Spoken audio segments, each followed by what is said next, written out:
السلام عليكم ورحمة الله وبركاته. أهلا بيكم النهاردة في درس جديد على قناة يوسف فوتوشوب توتوريالز. في درس النهاردة إن شاء الله هنشوف إزاي نعمل أول بوستر معانا النهاردة. تابع معايا الدرس.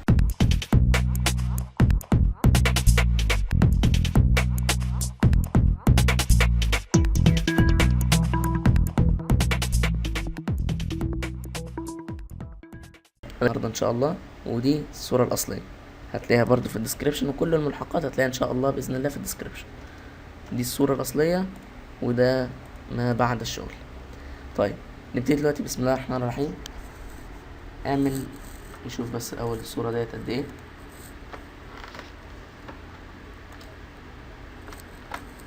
تمام، افتح نيو بمقاس 1024 في 1300.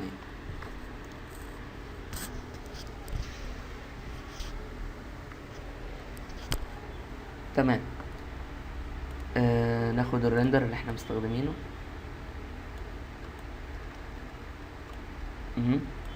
وحاول توسطه في النص، ودوس على فلتر واختار اللي هي تحولها لسمارت فلتر، عشان حاجة يعني لما تغير الحجم هي ما تبصش معاك، الجودة بتاعته ما تضيعش. تمام. اول حاجة خلي الخلفية سودا. ازاي تلون الخلفية سودا؟ ممكن تلونها بالجردل بتاع الالوان، او ان انت تدوس الت زائد ديليت. زرار ديليت ده هتلاقيه فوق الاسود. تمام. كل اللي عليك دلوقتي تاخد كوبي من الريندر، تخش على فلتر، كاميرا رو فلتر. انا بستخدم فوتوشوب سي سي 2014، الاصدار اللي قبل الاخير على طول. تمام. اول حاجه زود الهايلايت، لا يعني ما تزودهاش قوي، بس زودها عشان تخلي الصوره فاتحه. والشادوز كمان زودها شويه، قلل الهايلايت بس سنه. والوايت قلله، يعني خليه -48، والاسود زوده، النهارده عكس كل حاجه. وزود دي كليرتي شويه كده. تمام. وخش هنا هتلاقي رسمة كأنهم هرمين فوق بعض. زود اول واحدة ديت اللي تبقى زي الشاربن، فزودها شوية عشان تزود من حدة الصورة وتخلي شكلها حلو. تمام. ايه الخطوة اللي بعد كده؟ الخطوة اللي بعد كده ان انت هتاخد كوبي تاني من الصورة، كنترول زائد جي او كنترول ت، ونبتدي ننعم الوش عشان ما يبقاش يعني، عشان يبقى عامل معانا زي كده. هات اداة السمادج تول ودوس عليها وفك السمارت فلتر. خلاص احنا دلوقتي مش محتاجين السمارت فلتر.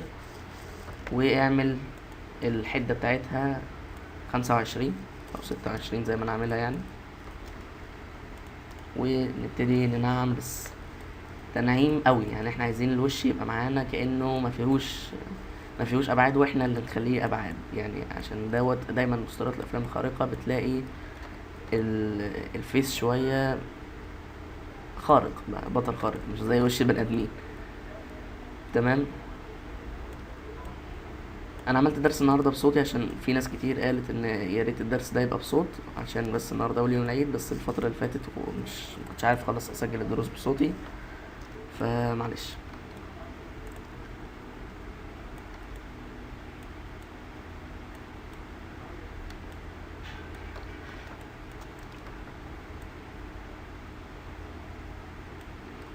زي ما قلت في اول الفيديو، لو عايز تتابع المسلسل ده هتلاقيني حاطط لينك الحلقات بتاعته تحت في الديسكريبشن. اتش دي، الترا اتش دي كمان، يعني 4K، اتفرج عليها براحتك ومن غير الاعلانات بتاعت المواقع التانية. تمام. انا بنعمل الوش في كل سنتي فيه. تمام. والمناخير.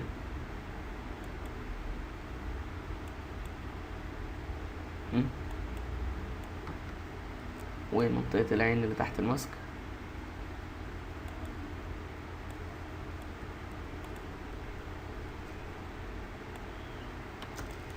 وتحت الشفايف هنا. وخليك صبور جدا فيها وانت بتعملها، عشان لو استعجلت الاستعجال ده هيبان في الشغل وهيخلي شكله مش لطيف، يعني هيخلي الشكل باين ان هو كان فيه كروته. وكمان ممكن نعمل الشفايف. طيب تمام. ايه اللي بعد كده؟ تعال اقف عند البرش، دوس دوسه تقيله واختار ميكسر برش تول. الاعدادات فوق اهي، نفس الاعدادات بتاعت كل درس، وابتدي برضو يعني ظبط الالوان بتاعت البشره اللي هو برضو بنستخدمها في التنعيم، بس انا بعملها عشان اداه السمادج تول احيانا بتقعد يعني يعني بتلخبط الالوان، بتجيب الظل عند النور والنور عند الظل، فديت بتظبط شويه، مش كتير يعني، بس انا بستخدمها بس يعني احتياطي كده. تمام. تاني حاجه نجيب الخلفيه اللي عندنا، برضو كل حاجه هتلاقوها تحت زي ما الكريبشن. تمام. دي الخلفيه اللي عندنا، كبرها كده عشان تملى الشاشه، وحطها ورا الريندر.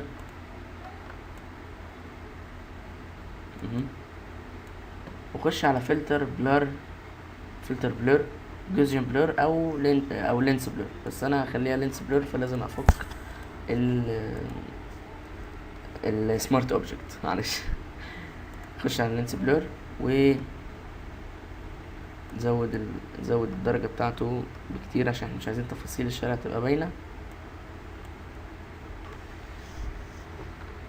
تمام. وخلي ديت خليها 6، اللي هو الشكل ان هو يبقى سداسي. دي بتزود اللي هي يعني بتزود ايه، بتزود الاوتو فوكس بتاع الصورة اكتر، بتخليها مضببة اكتر، يعني مش باينة اكتر ان هو دوت. تمام. احنا عايزينها تبقى كده. اطلع فوق اللاير ده خالص واعمل نيو لاير، وهات أداة الجريدينت وخليه اسود شفاف، وغمق من تحت كده، وهات برش وخلي الهاردنس بتاعتها او الحدة بتاعتها 0 عشان تبقى ناعمة، وابتدي يعني ابعد كده شوية واعمل سود اطراف الصورة كده.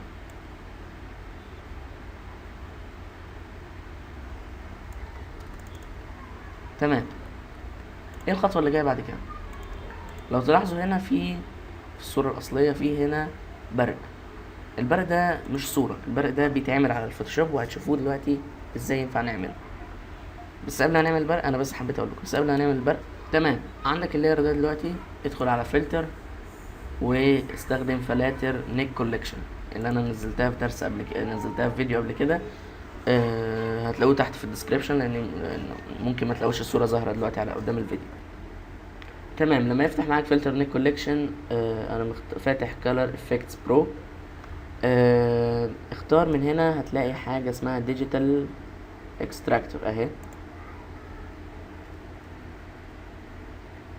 ممكن تدوس على علامة الصور المتعددة اللي جنبها دي، بيوريك يعني كذا شكل للفلتر انت ممكن تعمله، بس احنا ملناش دعوة بيه، احنا هنزود بس الكونتراست شوية عشان ما تبقاش فاتحة قوي كده. بص، لما بتزود الكونتراست بتخليها غامقة شوية، وكمان قلل قيمة الديجيتال اكستراكتور شوية بس، ودوس اوكي.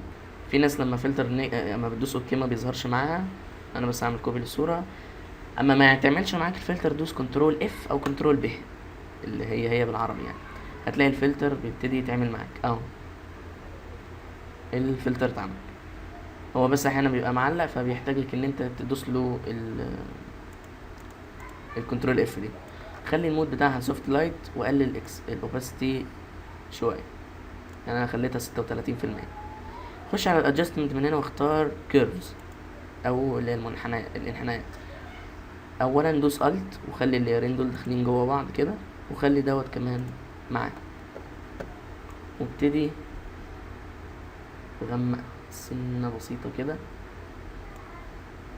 ومن هنا كمان كده. تمام. اوكي. تاني حاجة اعملها دلوقتي، دوس نيو لاير، خليه هنا وملاه بالاسود، الت ديليت، وخش على فلتر ريندر واختار لينس فلير. لينس فلير دي اللي هي بتعمل لك الاضاءة دي، نصفها كده، حطها في المنتصف عشان ما تبقاش عامله اضاءه بعيد وغريبه كده، فخليها في المنتصف كده، ودوس اوكي. طب انا عملتها في اللير اسود ده ليه؟ عشان هي ما تنفعش تتعمل في لير فاضي، فانا عملتها في لاير اسود، وهخلي المود بتاعها سكرين، يعني شلنا الاسود خالص فخليناها احنا شفافه. صغرها شويه كده وخليها طالعه من الحته دي، واعمل منها كوبي تاني وخليها من هنا اهو. تمام. تقدر تخليها ورا اللاير بتاع فلاش، وتاخد منها واحده تانية كوبي وتحطها قدامه على اساس ان هي تزود الاضاءه. طيب تمام.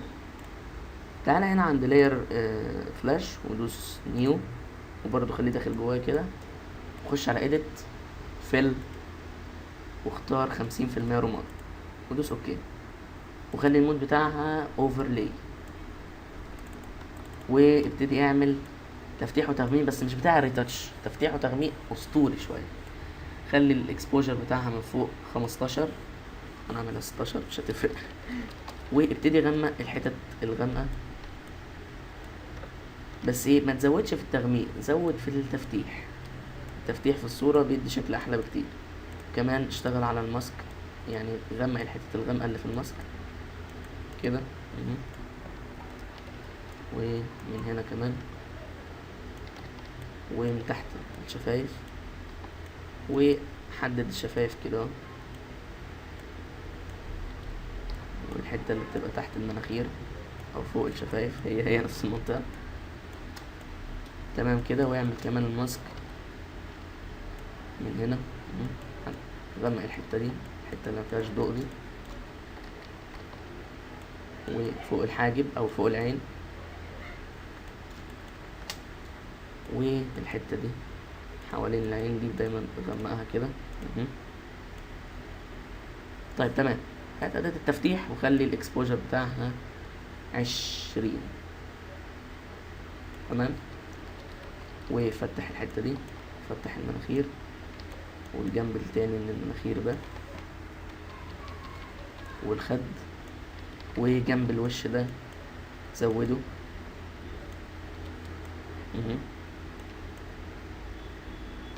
يعني خليه زيادة. والشفايف نفسها،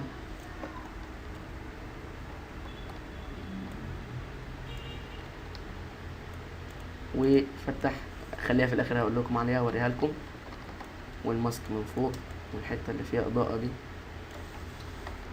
وكمان نشتغل في البدله نفسها. فتح نص الدراع من هنا، هو كأنها معموله اساسا.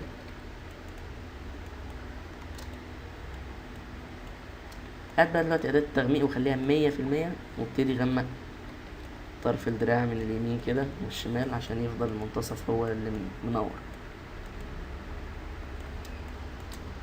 تمام. وبرضه هات أداة التفتيح وخليها 100%. خلي الاكسبوجر بتاعها 100%، وفتح لينسز العين بس مش كله. قرب زوم واعمل فتح الحتة دي كده، فتح الرينج او الدايرة اللي باينة من عينه اللي هو لون العين الاصلي. وهنا كمان اعمل كده، ودوس كذا دوسة عشان تعمل معاك تأثير اقوى. طيب تمام. احنا كده خلصنا الحتة دي. شايف انت، سيبك من اللاير اللي فوق، خليك في اللاير اللي تحت. خش على كاميرا رو فلتر، وشايف انت الجزء اللي فوق ده خليها مايلة للازرق سنة بسيطة اوي، ودوس اوكي. تمام. نيجي دلوقتي بقى عند الجزء الاهم واللي انا نفسي بحبه في الحلقة دي. اعمل ان احنا نعمل ظل، قصدي ظل ايه، اسف، نعمل برق فلاش زي اللي انت شفتوه في الصورة دي. طب ازاي يتعمل الفلاش ده؟ اوريك دلوقتي. املى الشاشة اسود في نيو لاير، وهات جريدينت ابيض واسود ومشيه من الجنب كده اهو. تمام. مالكش دعوه باللي تحت ده، دوت اللاير الاسود اللي احنا عاملينه. وخش على فلتر وتعالى عند ريندر دي، واختار difference cloud اللي هي الاختيار التاني. هتلاقيها عملت لك الشكل ده. طب ايه ده، ايه علاقته بالبرق؟ دوس كنترول اي او كنترول حرف ه، كنترول اي، هتلاقي عملت الشكل ده تقريبا. ابتدى يبقى برق تقريبا. خش في image adjustments واختار levels. طب اعمل ايه هنا؟ شايف انت السهم الاسود الصغير ده؟ هاته ناحية الشمال. شايف انت السهم الرمادي اللي جنبه ده؟ هاته برضه ناحية الشمال. نبدأ كده شوية. جرى بقى عندك البرق.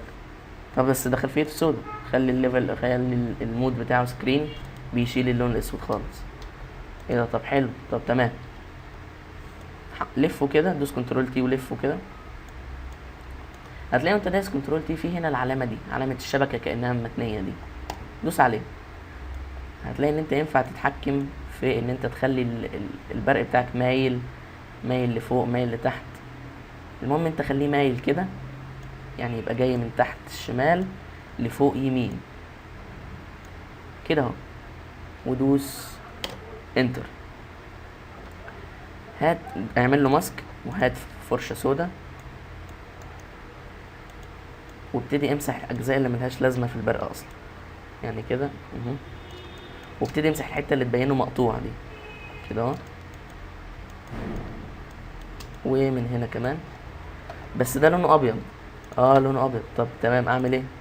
دوس كنترول يو، او اجيبها لكم من هنا اللي هي دي يو ساتوريشن دي، ودوس على كلارايز وزود ديت شوية، وابتدي براحتك خلي اللون اللي انت عايزه. انا هخليه برتقاني مايل للاصفر سنة، تمام. بس انا مبحبش البرق يبقى قدامه كده، فانا هخليه جاي من وراه. وممكن نعمل واحد تاني، ناخده كوبي وخليه قدامه، ودوس كنترول تي ودوس كليك يمين واختار دي، وخليها جاية كده، بس تبقى عاملاها كده تمام. ممكن تحدد، تدوس كنترول على فلاش وتدوس عليه، هتلاقيه عمل لك تحديد حواليه كده، وامسح الحتة اللي عند دراعه، ان هو كأنه لافف من تحت دراعه وجاي من وراه ايده. تمام. البرق ده اكيد عامل ضوء. طب تمام، خش على رسمة فلاش، دوس عليها دوستين واختار انر جلو. خلي الجلو بتاعك نفس اللون، لو اصفر، لا كده اصفر مايل للاورنج شوية كده تمام. زود السايز بتاعه سنة بسيطة، وخلي المود بتاعه اوفر او حاجة، يبقى ده حلو. خليه لينر لايت، ويخليه مصفر شوية، ودوس اوكي. طب انا في حتت مش عايز يبقى فيها اللون ده، مفيهاش حاجة، دوس كليك يمين على كلمة انر جلو دي، اختار كرييت لاير، ان هو يخليها لك في لاير منفصل، ودوس له اوكي عشان تبقى كده. اعمل له ماسك اللون ده، وابتدي امسح الاجزاء اللي انت مش عايز يبقى فيها لون. يعني انا مثلا مش عايز يبقى فيه لون هنا، ولا يبقى فوق راسه فيه لون، وهنا، وعند الصوابع شوية. طيب كده خلصنا. فاضل حتة بسيطة في الصورة دي، صورة الورق دي اهي عشان تشوفوها. عايزينها نحطها قدام صورة فلاش كده، بس نطلعها فوق كده وفوكسها، نحطها كده. نخش على فلتر بلور، موشن بلور، عشان تبقى مبين ان في حركة في الصورة، ان هو عشان سريع ففي ورق بيطير وهو بيجري. حط واحدة هنا، خد كوبي تانية حطها هنا، بس كبرها، يعني خليها كبيرة تبقى كأنها قريبة من الكاميرا اللي بتصور. يبقى اعمل كده، وخش على فلتر بلور، جوزجن بلور، واديها شوية بلور خفيف، بس غمقها شوية عن طريق ان انت تدوس كنترول ام اللي هي الكيرفات او الانحناءات. ممكن تجيبها من هنا اهي، الاختصار بتاع كنترول ام، وغمقها شوية تمام. وغمق دي كمان شوية، ان هما ميبقوش ابيض قوي كده، احنا عايزينهم يبقوا عاملين كده. ونجيب اللوجو بتاع المسلسل برضو، هتلاقوه تحت في الديسكريبشن. صغره كده ونزله تحت شوية، بس خليه فوق كل حاجة، حتى فوق الاسود ده. وتعالى عند اللاير اللي انت عامل فيه اسود، هات فرشة سودا كبيرة، واعمل هنا سنة كده عشان اللوجو يبان. تقدر كمان تزود الفلاش شوية ان هو يبقى باين يعني. احنا بس عايزين نغمقه سنة.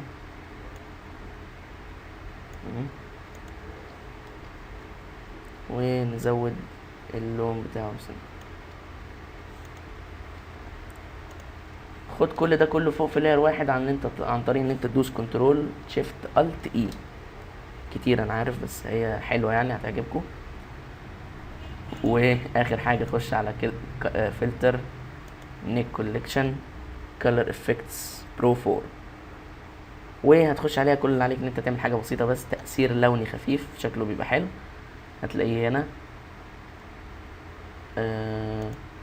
اهي كروس، الاختيار ده، واختار لون يليق مع الصورة شوية.